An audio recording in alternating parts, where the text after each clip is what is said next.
episode of Preferred Walk-On, PFF's College Football Show. I'm your host, Max Chadwick, alongside my co-host, Dalton Wasserman, producer Eli back there as well. Dalton, we went over our PFF All-Americans that just came out, and the full list is out yesterday on PFF.com if you want to check that out.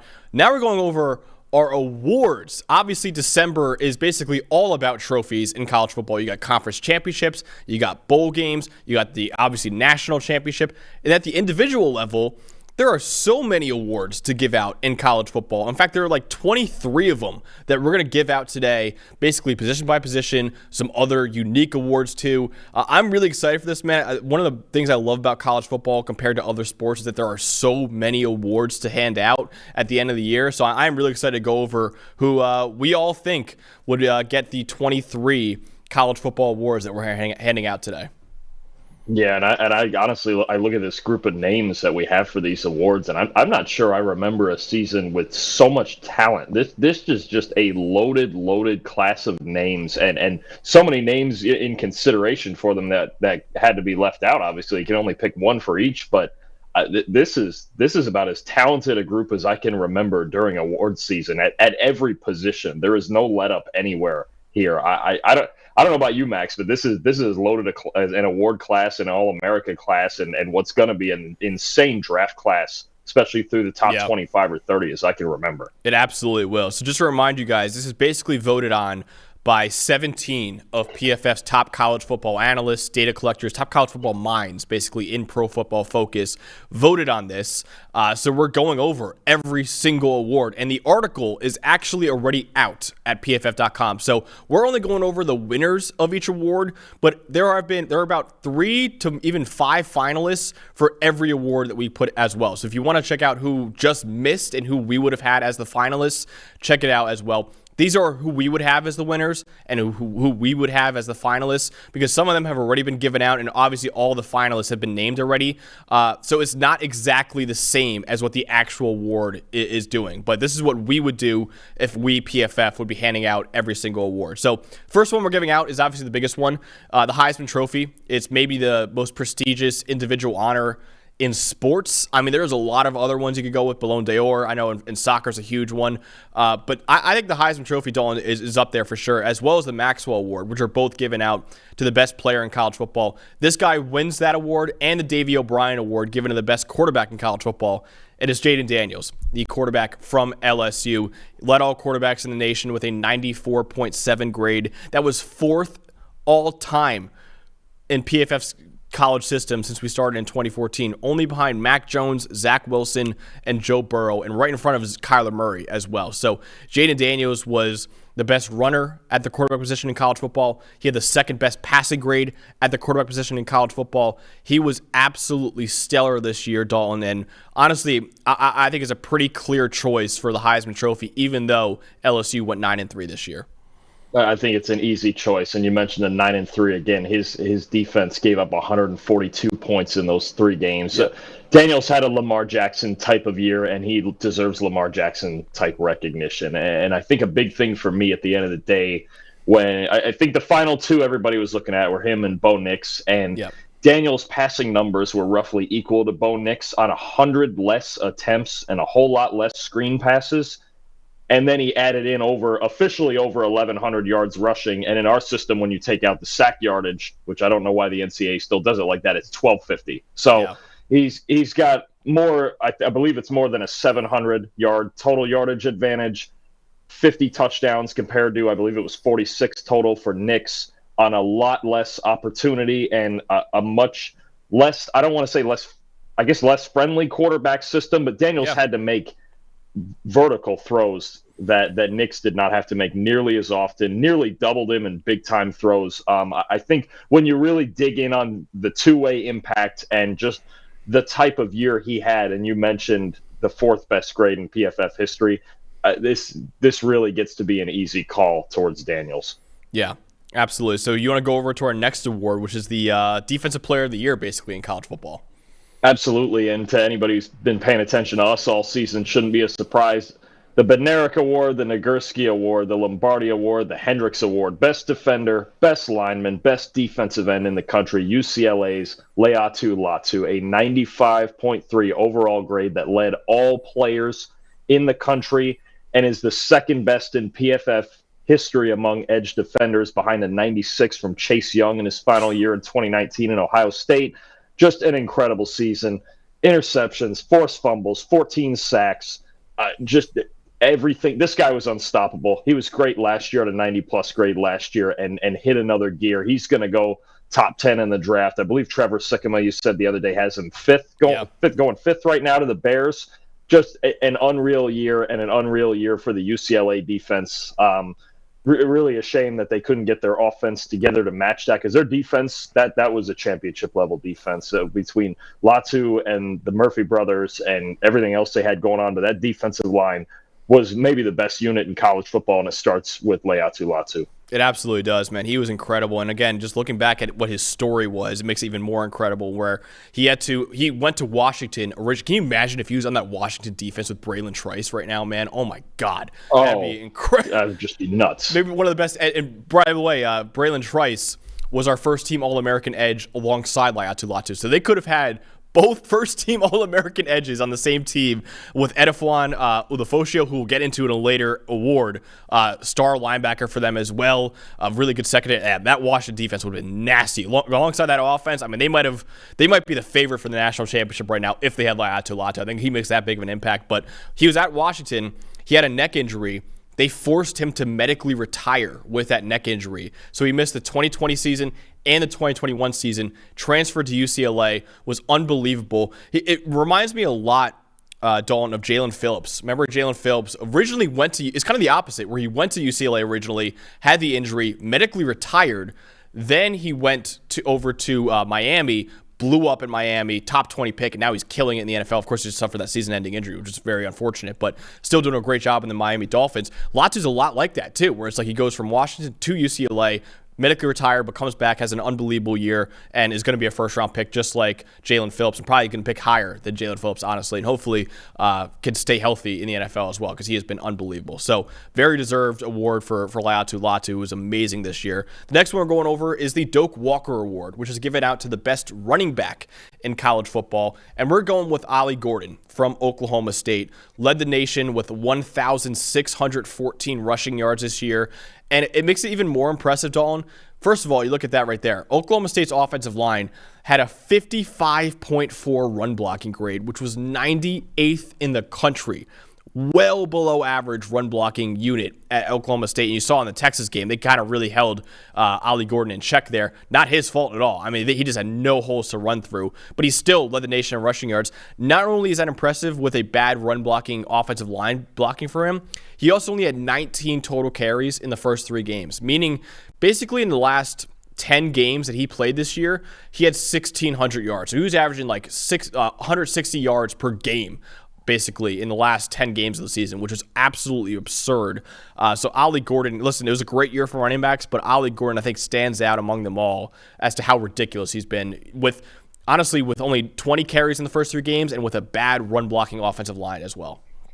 Yeah, for sure. And honestly, the Big 12 title game, he only had 34 yards, but they ran into the absolute worst matchup they could in Tavondre Sweat in Texas. Yeah, I take nothing away from. And Oklahoma State, for some reason, came out on their first drive and threw the ball 3 times. I don't know why they wouldn't try to run Gordon through the ground in that game. But no, he was fantastic. When you think about basically, really in 9 games, he did more than some of our other candidates. You take Audric Estime and Amarion Hampton, and some of these guys did in 12. It's pretty clear cut. Explosive runs, having to create for himself. Not the best offensive line. 5 touchdowns in the Big 12 championship, before the Big 12 championship game to get in against BYU. Yep. Brought him from behind in that game. I believe they were down 17 at one point. Just an incredible season. Explosive runs, breaking tackles, just really carried Oklahoma State to the Big 12 title game. Yeah. Absolutely. So you want to go over to our next award, the Blitnikoff Award? Absolutely. This is a fun one. So many great candidates, too. Yeah. I'm going to be honest. This might be the best class of receivers I've ever seen, to be honest with you. This is just incredible. But one guy stands above, and it's Malik Neighbors. I know Marvin Harrison ended up as the fourth finalist in the Heisman race. I actually, being that it's kind of a token thing anyway, we pretty much know who's going to win it, or one of two guys are going to win it. I would have actually had Neighbors as the fourth guy going. Fair. Led the country in yards, led the country in grade, best deep threat in the country. I believe he finished the year with a 99.9 deep receiving grade. Just between him, the combination of him and Daniels was the best offensive pairing in college football this year. Just there was no answer for it really from anybody. Just the screens, deep balls, everything in between, and it all just led to just this unstoppable force. The only way you could beat it was putting up 45 to 50 on them. I mean, yeah, it's just the only game they weren't great was the Florida State game, the first game of the year, put up only 24. After that, just unstoppable. A championship caliber offense, led the country in EPA per play. And Neighbors himself, he's going to find himself in the top 10 of the draft as well. Just a threat at all levels, especially deep, and him and Daniels, and obviously Brian Thomas deserves his credit too, but him and Daniels were the most unstoppable force in the country this year. And honestly, I think they both should have gone, or both should go to New York for the Heisman ceremony instead of Harrison. Yeah, I would agree with that. And honestly, you remember back to the 2020 year when both Mac Jones and Devontae Smith went to New York for the Heisman ceremony. That actually was the only other time that, I said this in the last episode, that's the only other time where the highest graded quarterback and highest graded receiver are on the same school. So it's insane what those two were able to do this year. So, yeah, Malik Neighbors, very well-deserved. Brian Thomas, you mentioned him, man. He leads the country in receiving touchdowns this year, too. So you got the receiving yards leader is your number one receiver. Your receiving touchdowns leader is your number two receiver. Insane what the LSU offense is able to do this year, man. But, yeah, Malik Neighbors, very well-deserved, I think, for the Blitnikoff Award. Next one we're going over is the John Mackey Award, which is given out to the best tight end in college football. This one was pretty easy. Brock Bowers from Georgia. Even though he missed 3 games with an injury, he still led all tight ends in the country in yards after the catch, receiving yards after contact, and forced missed tackles. And Dalton, this is the third time in 3 years that he's an All-American for PFF. So I'm bringing this take once again to the table. I think Brock Bowers is the best tight end college football has ever seen. I truly think that. Ever since his true freshman year, ever since he graduated high school, he's been the best tight end in college football, basically. 3 years in a row now, man. And this is his second John Mackey Award win. If he actually does end up winning the John Mackey Award, nobody has ever won the John Mackey Award twice. And I think Brock Bowers is going to accomplish it. So I understand that some people might argue for him not to be the best prospect ever. Maybe Kyle Pitts might get that. Vernon Davis, I remember, was a very highly rated prospect. But just in terms of who was the best tight end in college football history, my argument would be Brock Bowers for what he's done in 3 years now. And basically, if you look at his career numbers, he's leading all tight ends in PFF metrics all time. From 2014 to now, since we started, he's basically leading in every single metric. So I think Brock Bowers, again, John Mackey Award win again after he won it last year. I think he's going to go down as the greatest tight end in college football history. Yeah, I agree. And if I would have to check the update because I looked at it about a month ago, and I believe there is not even a Power 5 receiver in the PFF era with a higher receiving grade. That's how, I mean, he's the biggest matchup nightmare in college football over the last 3 years. And I think the most impressive part, not that it matters for this year's award, but you don't see freshman tight ends come in and dominate. No. And he did. And for that first national title run for Georgia, and he's just not slowed down since. He's only gotten better. You don't see tight ends take jet sweeps. No. Like they're tailbacks. I mean, this guy, he runs like a tailback. He really, the comp for me, he sure looks like George Kittle, but maybe even more explosive. Yeah. And if that's what he turns into, there's not a team in the league who shouldn't take this guy. Whoever gets him, I mean, any offense, he's not just a glorified receiver like some of these tight ends that come out are. He's an excellent blocker. Just even with missing the 3 games, just a clear-cut choice. He's so dominant, and I'm so curious to see. I think one of the most fun things in this draft is where he will land, and I don't think it's a situation where there needs to be a big fit. He's just so good, it's unreal. how high would you take him? Obviously, fit matters, and where and what teams need tight ends, because obviously it's not a position that you really take highly in the draft all that often. But how high? If everyone needed a tight end, how high would you personally take him in the draft? Do you think? Oh, I think you could very reasonably take him in the top 5. So do I. Exactly. Yeah, I think obviously I think the quarterback need part comes first when you talk about teams that are going to want Caleb Williams, Drake May, Bo Nix, Jayden Daniels, these guys. That's going to be the biggest part to it. And then I think talent-wise, and even a lot of other years, he would almost certainly go top 5. Then it's a matter of I think this draft is so loaded with weapons. It's nuts. Oh my God, Marvin Harrison Then I Jr. think then you sit there and think about you probably have 3 receivers in the top 10 in Harrison, Neighbors, and Rome Odunze. I think it's going to be weird because I think for teams need, and sometimes now the need for everyone, you can never have enough wide receivers. Yeah, I think he's going to go in the top 12 or 13. Yeah, same. But you could easily argue him into, and I think any other year, like in last year's draft, he's probably going 4th or 5th, honestly. Yeah. I think he could be like where Seattle took Devin Witherspoon. I think they would really they would have thought about taking a Brock Bowers if he was eligible. Absolutely. Right? This year with the number of weapons and the number of quarterbacks, it wouldn't actually shock me if he slipped to one of those teams that won like 6 or 7 games that's better than you think. I'm trying to think of an example. Even if I think did Trevor recently mock him to Tampa Bay? That's not a bad fit if they figure out something at quarterback. Yeah, Tampa Bay at 10. He mocked him too. So number 10 or like let's say if I was even like actually you know the one I thought about it for this because they don't need a quarterback certainly. Could you imagine Brock Bowers and the Cincinnati Bengals? Oh, dude, I know every Bengal fan wants Brock Bowers. That's basically everyone. I would. So yeah. They didn't do it last year. They didn't trade up for Kincaid last year.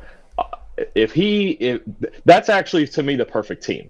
Yeah, they won the other night. They have 5 wins. I don't think they're still getting a whole lot more than that unless Jake Browning is the next Joe Burrow. But that would be a team for me to look at for Brock Bowers. I mean, Chase, Bowers, I don't know if they'll end up keeping Higgins or not. There's a contract situation, but that's just such a fun fit for me.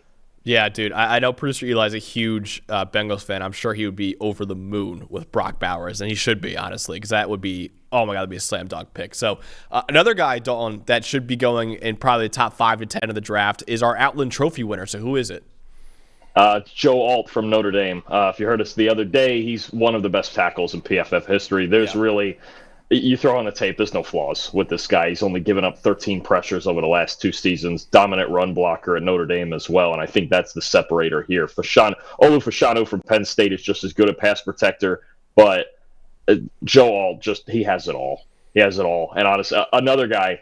I think a good team is going to get a really good player with him. Alt could be a guy that drops a handful of spots depending on how many teams want weapons instead of linemen.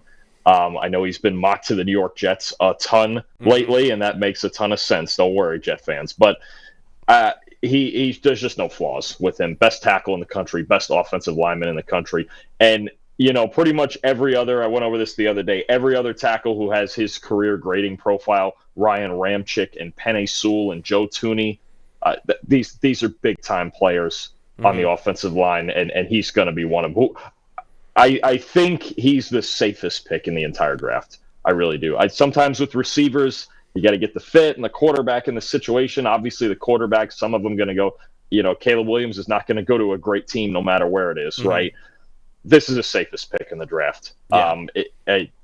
Really, when you look at it and his profile and the baseline for what he could do, a potential maybe down the line Hall of Fame left tackle. Yeah, absolutely, man. I agree. I think you and I both said on the All-American team, I think this is the OT1 in the draft, and I know a lot of people would disagree with that. Most people disagree with that. A lot of people have Olu Fashanu, both interviews we have, by the way, Joe Alt and Olu Fashanu, but Alt, I think, brings a power element in the run game that Fashanu really does not, and Alt is just as good, I think, of a pass protector, man. I know Olu's got the traits that you kind of look for in a franchise left tackle, but Alt, man, I mean, 6'8", 320, 330, something like that, and he moves. The balance is really well for a guy who's that big.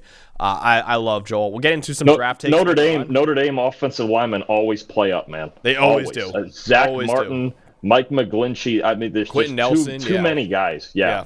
Too Absolutely. many guys who succeeded from Notre Dame not to. And I know sometimes it's like, well, you have to take the player, but offensive linemen from Notre Dame and it used to be from Wisconsin. Also, you just take them. You just do it. Yeah, second straight year, Joe Alt was the highest graded offensive tackle in the country, and he was second in both pass blocking and run blocking grade this year. I mean, he is unbelievable. He's amazing. Another guy who dominated, honestly, one of the most dominant years like I've ever seen a center have is our winner of the Remington Award, which is given to the best center in college football. That is Jackson Powers Johnson from Oregon, JPJ. He led all centers in overall grade, pass blocking grade, and run blocking grade. Every single aspect, this guy was the best in the country at. And on 471 pass blocking snaps, only one pressure allowed. 0 sacks, 0 hits, 1 pressure allowed. That means he had a 0.2% pressure rate allowed, which is absolutely absurd and was by far the best in the country. So Jackson Powers Johnson, dominant year. I remember Tyler Linderbaum had an unbelievable year for Iowa a couple years ago, and that was one of the best we've ever seen. Jackson Powers Johnson, what he did is probably right behind that, man, or close to it at least, because dominating in all aspects for one of the best offensive lines in the country. Yeah, and one of the best offensive lines of the entire decade that we've been doing this, and especially in pass protection. I'd have to see if their pressure rate finished under 10%. For a while, it was at about 9.5%, when usually the team that leads the country is right around 13.5. The level of dominant in pass protection especially is insane, and I could argue that he was just as valuable as Bo Nix in their success. I mean, the pockets, when you watch Oregon tape, the pockets that Nix had to sit in were just, I mean, he could have sat back there and had a meeting, honestly. Just insane. And in the run game, Oregon's always great in the run game. And I think the thing to keep in mind, too, when evaluating him is he played guard last year, one of the best guards in the country, I believe in the top 10, or I think he was the 12th best guard in the country last season. Mm-hmm. And moving to center, it's the hardest transition, is moving from anywhere else to center with as much as you have to do mentally. And for him to go in and dominate like that and spearhead that offensive line to their success, it was really, their offensive line, to me, was the biggest reason for their success, even more so than Nix, for as crazy as that sounds. And it starts with Powers Johnson. It absolutely does. Right now, he's a top 60 prospect for PFF on the big board. I honestly might even think he's higher than that, man, for how good he was this year. But that kind of wraps up all of our offensive awards, Dalton. So why don't we go over to the other side of the ball now? Who gets the Butkus Award for the best linebacker in college football? This was a tight vote, too, among all our voters. We had some really fun names thrown in there. Peyton Wilson, Jeremiah Trotter, who might be a first-round pick coming. Jason Henderson from Old Dominion was mentioned a couple of times. But we went with Edgerrin Cooper. He led all FBS linebackers with a 91.7 grade. The only linebacker with 85-plus grades in all 3 facets. He's just fun to watch. I'm going to be honest with you. 2 things that jump out at me with Cooper: instincts and speed. Yeah, I'm gonna be honest with you, and other than the LSU game, because this is how I know. And I was waiting for this matchup, and it was so much fun to watch. This is how I know Jayden Daniels is a freak of nature, because against A&M, he still had 120 rushing yards. I'm gonna tell you, Edgerrin Cooper's the best spy in the country. Okay, he was very, very often when opponents had a mobile quarterback out there. Even Jalen Milroe, this guy shut down Jalen Milroe taking off running, or Joe Milton, who's a really good athlete. Best spy in the country. He had was it close to 10 sacks that he had? Yeah. I think it was. I forget. And it's not as a blitzer. This sounds funny. It's as a spy. The second quarterbacks break the tackle box, Cooper's gone. I mean, the speed on this, I would not be shocked if he came out in the draft and he ran a 4.4. Honestly, speed and the instincts in the run game, he plays linebacker the way every linebacker's coach would want a kid to play. He's so good. He's so well-rounded, and I think those are the 2 things. He's going to be, if he comes out in this draft, one of the most fun guys to watch. And honestly, got enough size too. Just everything about this guy and the athleticism. He's the most fun linebacker to watch in the country, and this is well deserved. He uses those 2 things better than anybody. Absolutely does. And I remember Trevor Sikkema came to me and asked me, he's like, hey, is there any guy that you think I should keep an eye on during the season? And I said, I don't know if you've watched him yet, but check out Edgerrin Cooper. He's like, all right, I'll go watch him because he hasn't seen him yet. He's right now the number one linebacker on PFF's Big Board now. Speed, and instincts. If you combine those two things, I mean, to be honest with you, that's what Fred Warner is. Yeah. Speed and instincts in all facets. And this guy, I'm telling you, you see linebackers with speed who have no idea how to use it or where to go. This is not the case. And now with the mobile quarterbacks taking over the NFL too, the ability to have a spy like that. Think about, they had Gary Danielson during the Georgia-Alabama game showing Georgia needing 2 spies on Jalen Milroe to keep him somewhat contained.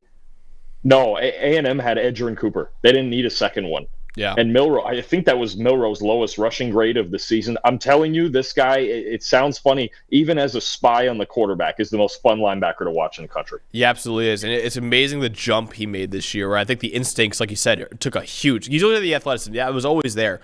But he had a 66 grade last year, a 64 grade the year before, and a 91.7 this year, man. Major jump, and he just you mentioned it. I think he's just seeing the game at a level that no other linebacker is seeing it right now. So right now, the number one linebacker on PFF's Big Board for the NFL Draft, and the number one linebacker in college football this year, man. He was absolutely fantastic.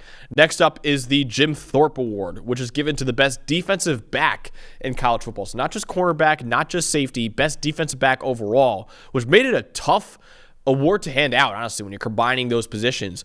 We went with Tyler Nubin, though, the safety from Minnesota. He led all safeties in the country with a 90.3 grade. And on 19 targets this year, he had 5 catches allowed and also caught 5 passes himself, 5 interceptions. So he caught as many balls as he let receivers catch on him this year, which is absolutely ridiculous. He also had a 17.5 passer rating allowed, which led all safeties in the country. There are a lot of other guys you could have gone for this award. Kool-Aid McKinstry, Sebastian Castro, Terrion Arnold from Alabama as well. But I think overall, when you look at just how good Tyler Nubin was, I think he was pretty clearly the top safety in the country. Whereas for cornerback, I think there's a strong argument for a lot of guys to be the top corner in the country. But safety, I think it was pretty obvious that Tyler Nubin was the guy this year.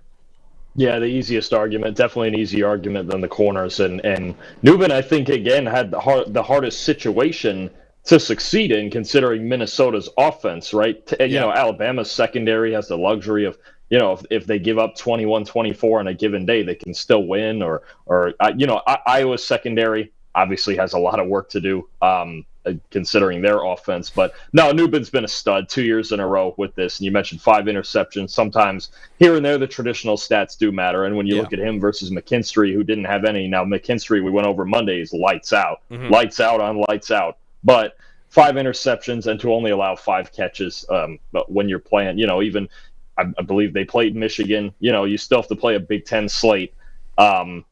This is well deserved. Best safety in the country. Couple other candidates who are very good. I think of Caleb Downs also. But we've mentioned 3 guys all on the same team. So Nubin back there has to really run the ship himself, and this is just well deserved. He should be the Thorpe Award winner. Absolutely. So next award is a very interesting one, Dalton, and a very contentious one.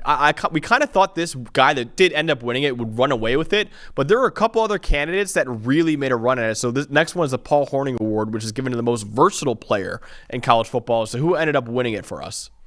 We stuck with it. We stuck with the early favorite and went with Travis Hunter. When you think about the 8th best receiving grade in the Pac-12 and the 9th best cover grade, of all the freaks we've talked about today, this guy might be the freakiest athlete.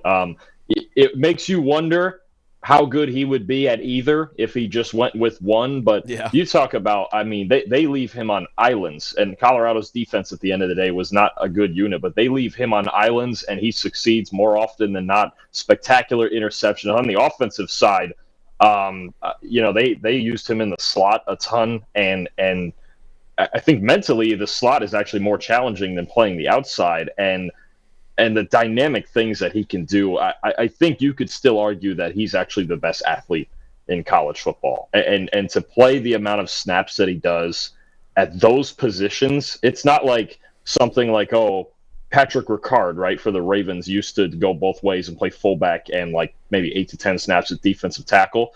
that can be done considering the way fullbacks are used. This guy is out there at corner every snap, and he's out there at receiver probably 80% of the time. They try to give him a spell on offense here and there, but when it's third down and they need a big play, Travis Hunter has to be there in the slot. And this guy, I think Colorado was still a team to watch next year. Yeah. Primarily because of Shedeur Sanders and Travis Hunter. So this makes sense. There's some really good candidates for this award. Sione Vaki comes to the top of mind too for Utah. I mean, to really jumpstart their offense the way he did in the middle of the year was insane too. But Hunter, even though he missed 3 games, the number of snaps he played and the success he had on both sides of the ball makes this a pretty easy choice. Yeah, absolutely. He had 3 interceptions, which tied for the second most in the Pac-12, 721 receiving yards. That was top 15 in the conference too. And what I think is crazy, man, he played 1,044 snaps in 9 games.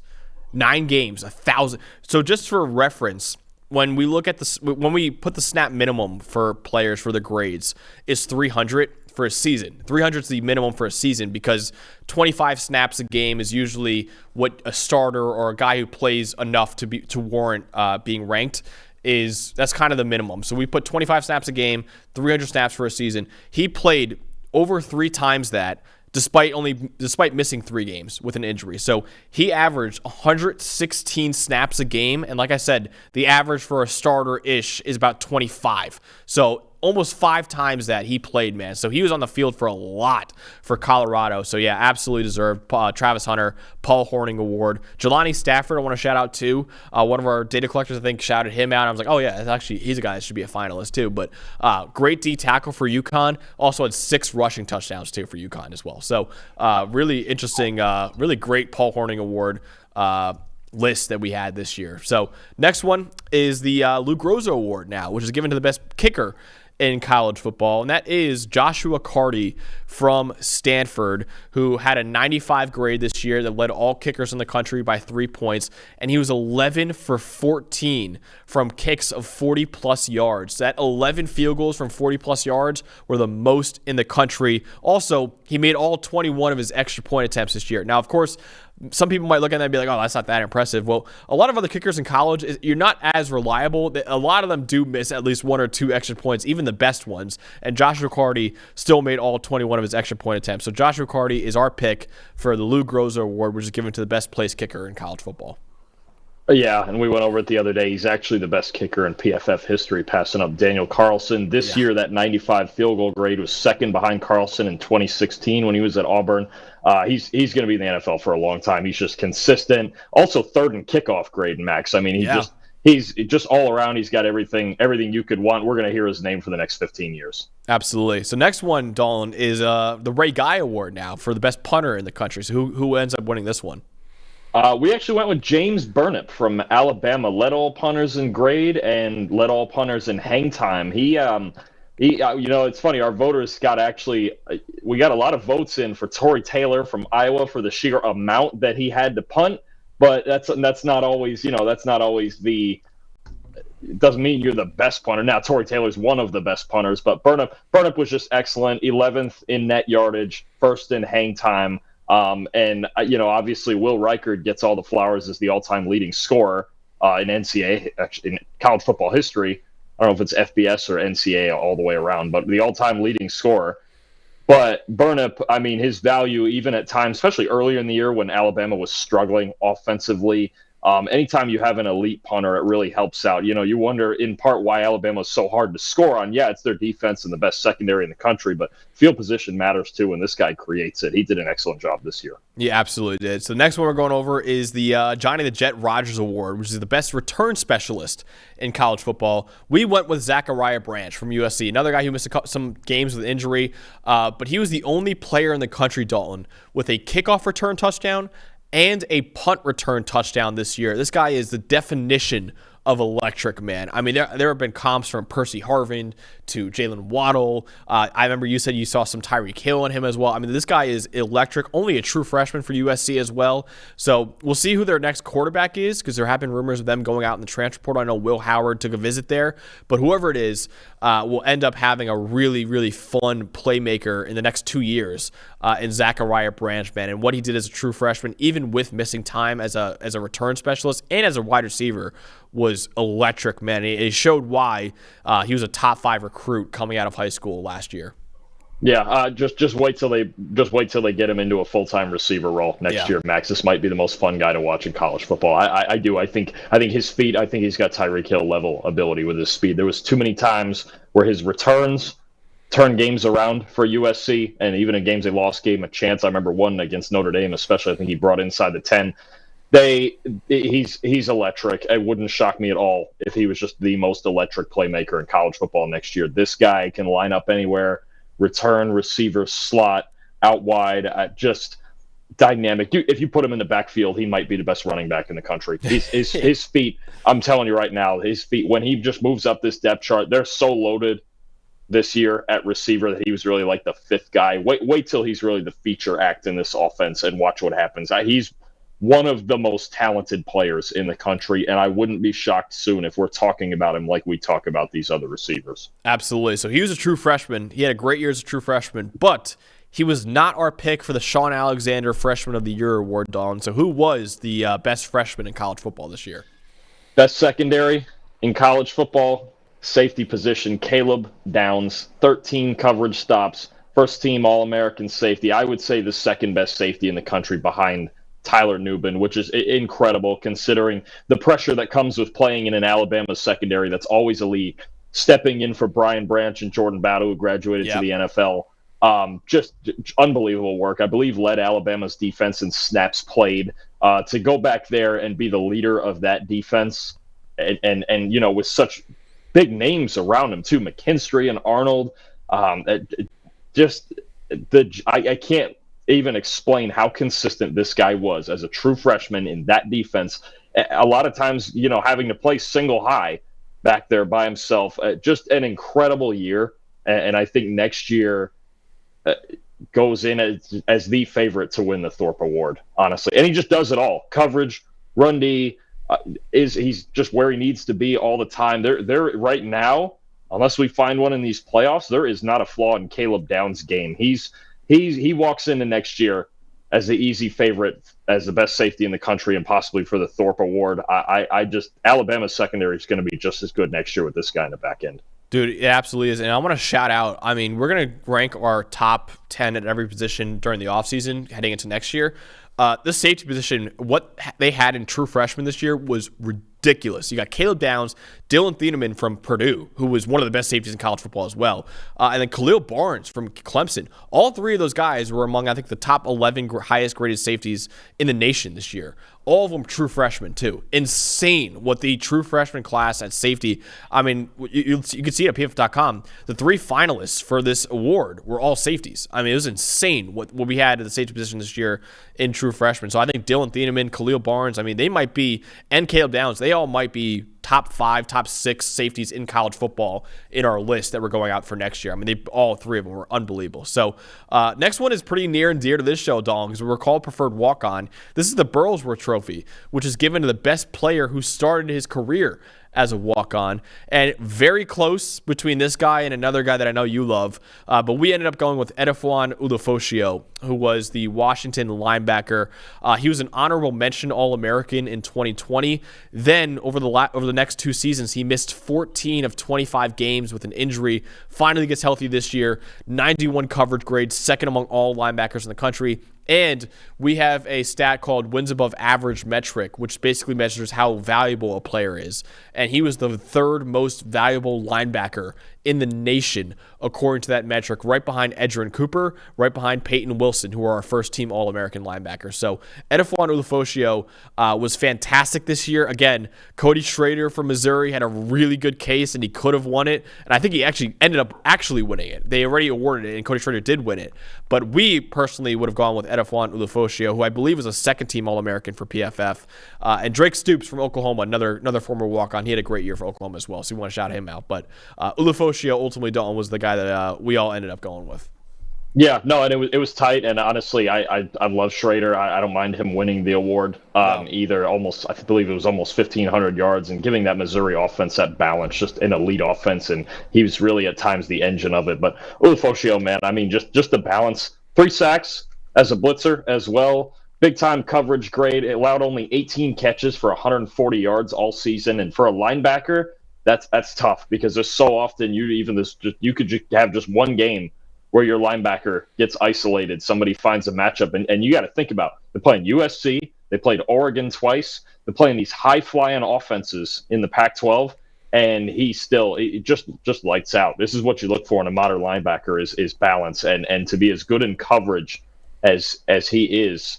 I think it's something that teams need to look out for. He's probably not a first-round pick, but teams need to look out for this guy if they want a coverage linebacker, because they're not just third down guys anymore. Teams throw the ball on first down more than ever. This is a guy to look at. Absolutely. So next one we're giving out is not an individual award. It's actually given to a unit. It's a Joe Moore Award, which is given out to the best offensive line in college football. I think this one also was very, very close with the winner and the 2 finalists we had, but ultimately, Dalton, who was the winner of the Joe Moore Award? Ended up being the Oregon State Beavers and the holes they were paving in the run game for Damian Martinez and Deshaun Fenwick. Best run block grade in the country, best overall grade in the country because of it. And Talisi Fuaga at right tackle is the best right tackle in the country. He's going to be a first-round pick. Just mauled you. And the wild part with this team for me, and Jonathan Smith will probably bring that to Michigan State with him, is they didn't do anything schematically to fool anybody. They lined up, sometimes with tight ends next to them too, and they ran outside zone, they ran off tackle, and they did it over and over and over. You knew that's the sign of a good run game, right? Mm-hmm. Everybody in the building knows you're running it. And for them, especially running it 75% of the time, run it over and over, run the same play from slightly different formations 100 zillion times, and they still just maul you. I think this is well-deserved. There's some other ones that were great. Georgia's offensive line was great again. Michigan, of course, had a really solid year. Oregon with their pass protection, easy candidate. But this team, they don't try to fool you. You know, you mentioned before, like with Ollie Gordon and Oklahoma State and the poor run blocking grades. This team right here, and Damian Martinez was spectacular this year, but this team right here rode their offensive line as far as they could, and almost upset Washington because of it. Yeah. Just a great unit and a fun unit to watch if you're like an old school, just smash mouth football kind of fan. They don't do anything fancy, Max. And we'll see it even in their bowl game. They're going to line up. They're going to maybe put a tight end or two next to them, and they're just going to get off tackle behind these guys and maul people. I love it. I feel a little vindicated, too, because I ranked them as the number 3 offensive line heading into the season. A lot of people did not like that, and they played awesome this year. So I feel a little vindicated. I'm happy for Oregon State. Wanted to shout out, though, the 2 other finalists, because I think this one really came down to the wire. Georgia, I think maybe the best all-around offensive line, whereas Oregon State really excels in run blocking. Georgia's really good at pass protection. I think top 10 in the country in that, and also top 10 in run blocking. The other one I want to shout out is Oregon, who is kind of the Oregon State equivalent in pass protection, whereas we mentioned before how dominant they were in pass pro. Still good in run blocking, but dominant in pass pro. This is kind of the same thing with Oregon State. They're dominant in run blocking, good, solid in pass pro, but it's the run blocking where they make their money. So those 2, I think, were very close. This one, Dalton, I had to put it in the group chat of just who the heck should we give it to, because I have no idea, and I'm curious to see your take on it, and I think we both agree who should win it. It's the Eddie Robinson Coach of the Year Award, which is given to the best coach in college football. We went with Kalen DeBoer, the Washington head coach, but man, you can make an argument for, I think, 6 other guys probably, and a really strong one. But Washington, they won 13-0 this year. College football playoff, first time since 2016. They're the number 2 team in the country heading into the college football playoff, even though they started off number 10 in the AP poll. DeBoer now has gone 24-2 in his first 2 seasons in Seattle, Washington was 4-8 before they hired him, in the season before they hired him. It is incredible what this guy has done this year for Washington. But again, I think you can make an argument for Mike Norvell, Nick Saban, I think has had the best coaching job of his career. Steve Sarkisian from Texas. And another one I want to shout out, David Braun from Northwestern. I mean, we all thought they were going to be one of the worst teams in the country. They're 7-5 this year with everything going on in that program. That's another guy that I think deserves a shout out too. But we ended up going with Kalen DeBoer here. Yeah, no, there's a ton of guys. I'll even give you a couple more. I think I don't, maybe not win it, but I think Ryan Day did an unbelievable job.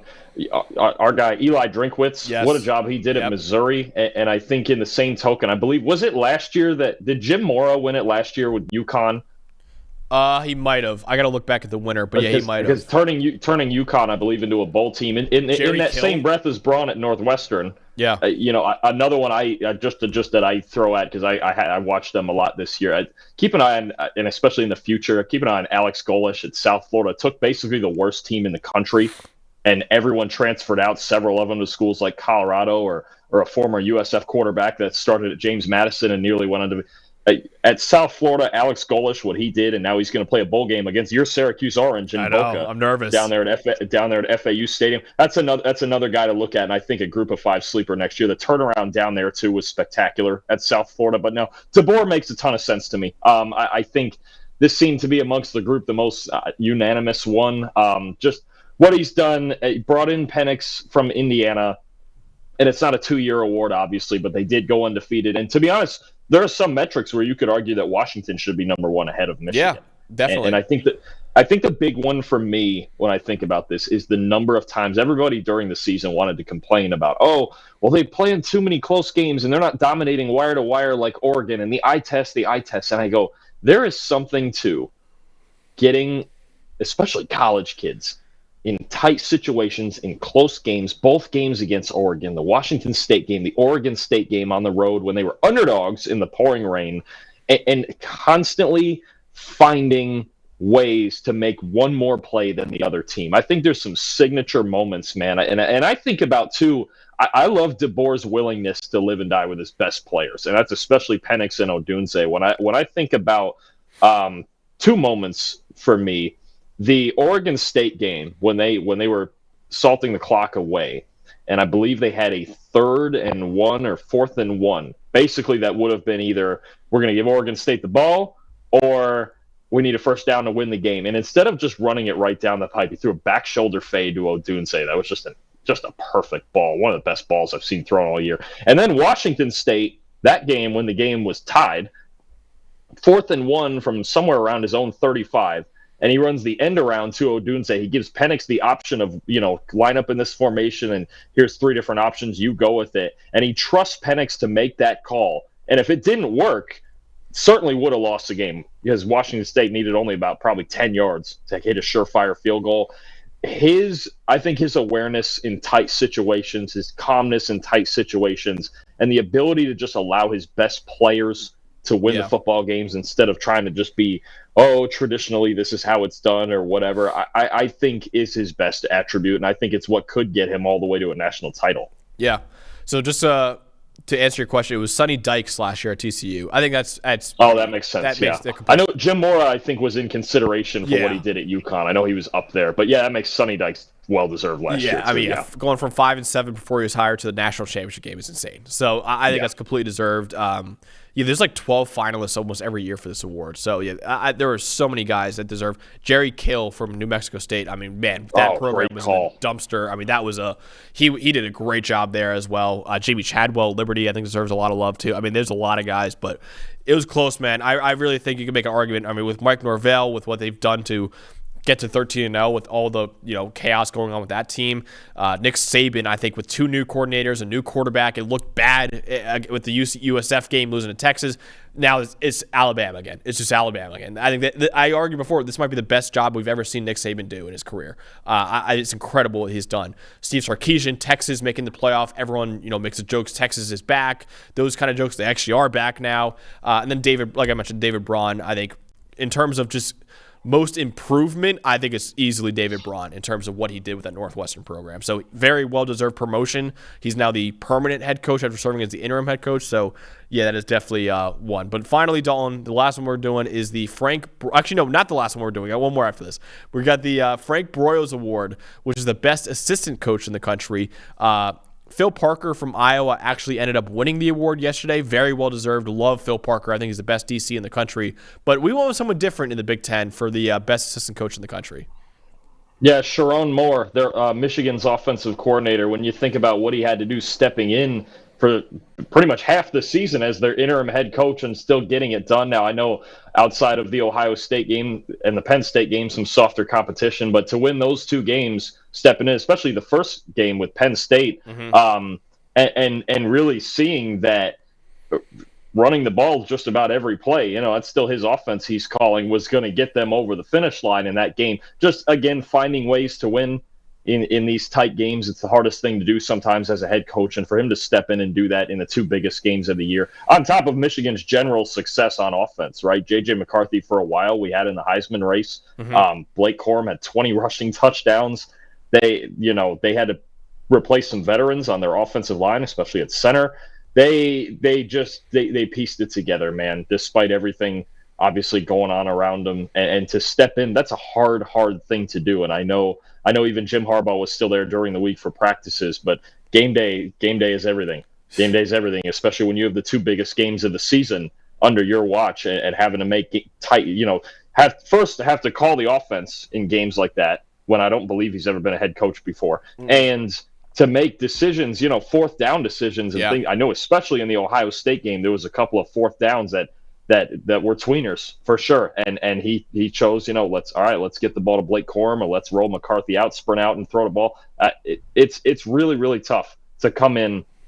As much as you can go over it on paper during the week, it's tough to come in on Saturdays in front of 100,000 people and make those decisions. And he did an excellent job in Harbaugh's stead coaching that team. He absolutely, and that's what pushes him over the top. Whereas this usually goes to, okay, what unit did you coach and how well was that unit? How good was that unit? This was more of just, man, you kept it going, man. Whereas a lot of other assistant coaches would crumble under that kind of pressure. I mean, you go in the Happy Valley against a top 10 team in Penn State. By the way, we didn't know if Harbaugh was coaching that game until that morning. It was a noon game, and we found out at like 10 a.m. that, okay, Sharon Moore has to coach because the restraining order didn't come in time for Jim Harbaugh.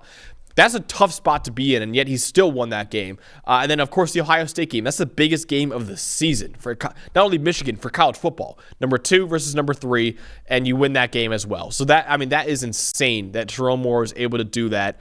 And it shows just kind of the culture that Michigan's got there too, man, where it's kind of next man up mentality, which is why we argue for Florida State makes the playoff with next man up mentality. But Michigan did it in a very good way this year with Sharon Moore. Half the season, the first 3 games and the last 3 games of the season, he had to step in as the head coach, which is incredible. And the fact that he went 6-0 during that stretch is great. So great job by Sharon Moore. Going to be a Power 5 head coach probably pretty soon as well for what he's done at Michigan. But last one we want to give out is actually not an official college football award, but we'll call it the Preferred Walk-On Award, which is the best long snapper in college football. That, of course, goes to Trey Corley from Louisiana Monroe.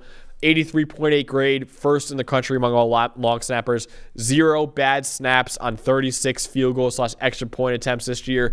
Like we mentioned, we have grades for every single player on every single play in every single game, and that includes long snappers. So if we have grades for long snappers, Dalton, we're going to hand out an award for the best long snapper in college football, since they're not recognized basically anywhere else. So Trey Corley gets our vote as the best long snapper in college football this year. Absolutely. It's forgotten how important that position is, man. But, it's the same thing. Long snappers have to, they have to try out for the NFL, and some are better than others too when it comes to accuracy and even the timing and everything. Everything is such an operation when it comes to the punt game and the field goal game. If you're even a tenth of a second slow in either, you might have a major problem. So to be the best at that position is still an honor and incredibly important. And I'm just going to say it again: whoever got him that bow tie deserves a medal to match the team colors. That's great stuff. It's honestly. elite. But no, it's so important. And I know to the naked eye, it's maybe I don't want to say boring, but it's almost something that you can't even tell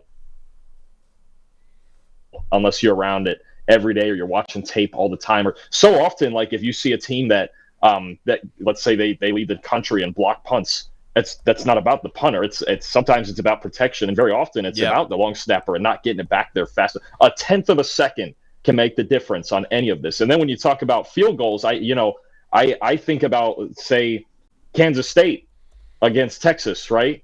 And had a couple botches in the kicking game.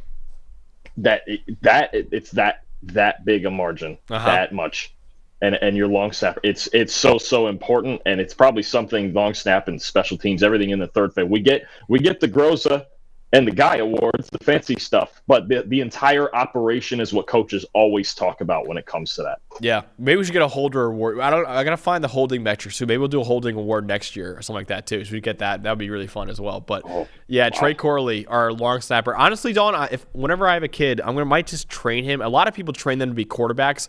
I might skirt around that and train him to be a long snapper. I don't know if anyone's training their kid to be a long snapper. So if I can get my kid in the NFL that way, I will absolutely. I think that's the way to do it, honestly. So I might do that. But so Trey Corley wins the preferred walk-on award for the best long snapper in college football. We'll probably get a better name for that later on. But so next up that we're gonna do, Dalton. Maybe it's the Trey Corley Award. Maybe the Trey Corley Award. First one. Maybe it is. Maybe it is the Trey Corley Award. But yeah, that actually would be pretty good. Maybe we could look back at the history of PFF and who the highest graded long snapper ever in college football was. Maybe we'll name it after that guy. That could be a good one too.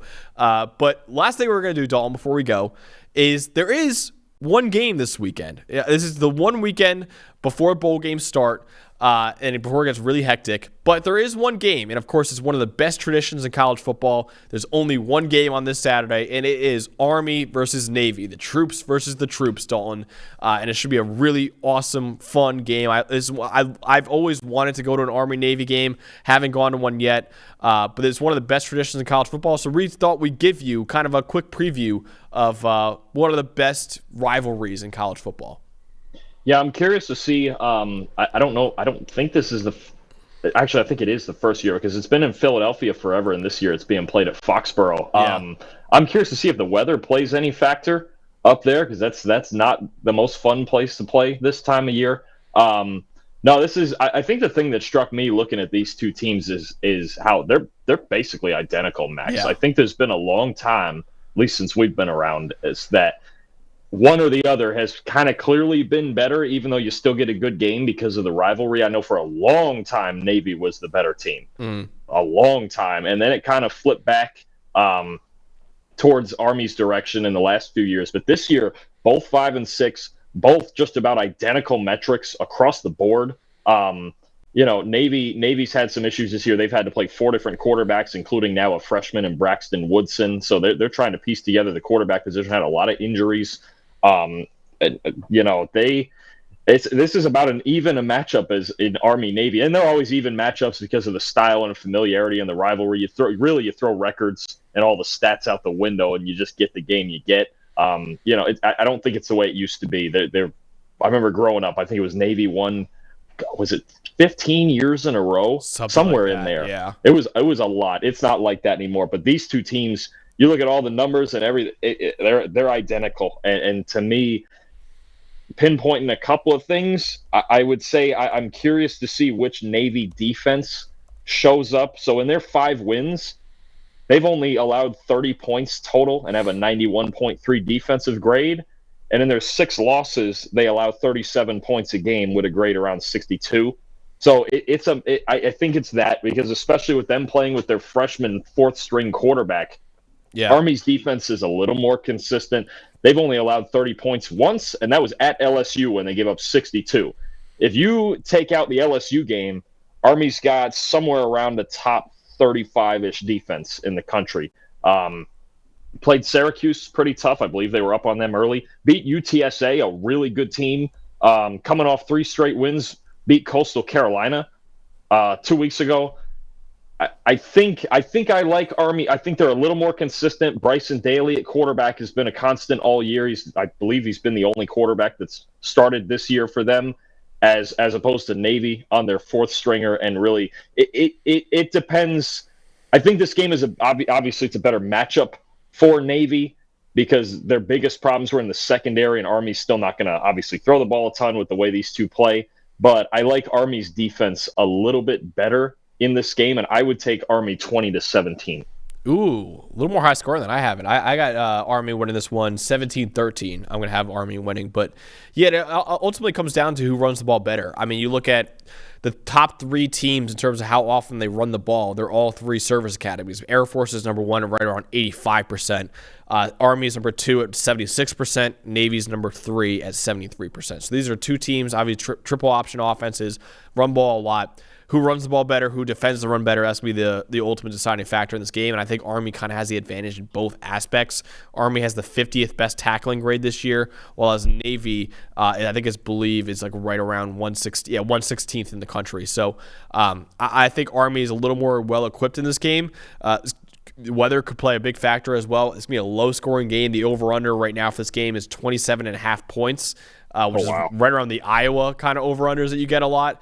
So it's going to be a good game. I think it's, like I said, these are two evenly matched teams, two teams that do not like to throw the ball at all, two teams that love to run the football. And it could be a little ugly in this game with all the weather and all the running and all that, but I got Army in this one 17-13 over Navy, getting the win over Navy. Both teams 5-6, by the way. I know all the bowl games were announced. I wonder if this matters at all for bowl eligibility. I don't believe either of them can make a bowl game. I think the thing is that they have to have 6 wins before this game. Gotcha. Just with the way the scheduling is, and they can't have anybody really like on hold like that. I believe neither of them can make a bowl game. You're right. And all the bowl games have been announced, and neither of them are in it. So you're right. So this is the final game of the season for both teams. So another big part of that too. So yeah, really fun game. One of the best traditions in college football is the rivalry between Army and Navy. Both Dalton and I have Army in this one. So yeah, it should be a fun game, and something I'm looking forward to watching on Saturday, and kind of the only game of the day, honestly. So that'll be a lot of fun. The last game for them before they will actually, both Army is joining the American next year. Yes. So you've got next year. There have been, I think there's some scheduling quirks where the game is still going to be played on this weekend. Yes, yeah, they announced that, yeah. And possibly, if in some scenario they ever were both in the conference title game, I believe they would play 2 weeks in a row. They would still do it like that. So that's the fun hypothetical with that. But I think it's good for Army to get in the conference and compete in the conference along with them. Yeah, I mean, you're getting a lot of independents that aren't going to be independent anymore. A lot of them are joining conferences. Right now we have about 4 independents in Army, UConn, UMass, and Notre Dame. We'll see what happens in the future, man, honestly, with all that. So Army, like I said, joining the AAC is going to be a lot of fun. So that's what we got, man, for our postseason awards. I wish it was midseason. And then also, of course, a little preview of the Army-Navy game. Next week, we'll get into a lot more stuff. Probably transfer portal stuff, honestly. Get into some of the top players in the transfer portal. Princely Umanmielen just entered the portal, the Florida edge defender. I think he might be the best player in the transfer portal, period. Get into a lot of that and maybe rank our top players in the portal, rank the top positions, all that. Could be a lot of fun next week for the transfer portal stuff, and obviously also preview some bowl games as well that we're going to get starting next weekend. So it should be a lot of fun. As always, please rate, review, listen wherever you get your podcasts, leave 5-star review, leave your questions there, leave your takes there. We want to react to your guys, do a little mailbag episode pretty soon, so we're going to do that pretty soon. And also, pretty soon I'm going to make the Bowl Mania group for everyone to put your bowl game picks in there, and we got the okay, Dalton. We're actually going to give out a PFF subscription, year-long subscription, to the winner of that as well. So you should join that and get a free PFF subscription if you win our Capital One Bowl Mania on ESPN. So I'll put out the group. I'll tweet it out. We'll retweet it off the PFF College account. And yeah, join it, please, because it'll be a lot of fun, and pick every single bowl game straight up, which is a very difficult task to do when you have no idea who's playing in what bowl game. But yeah, that's what we got for our awards, Army-Navy preview, and all that. So make sure you guys subscribe to the channel for more content like this in the coming weeks that we have. So for Dalton Wasserman, for producer Eli back there, I'm Max Chadwick, and we'll see you guys next time.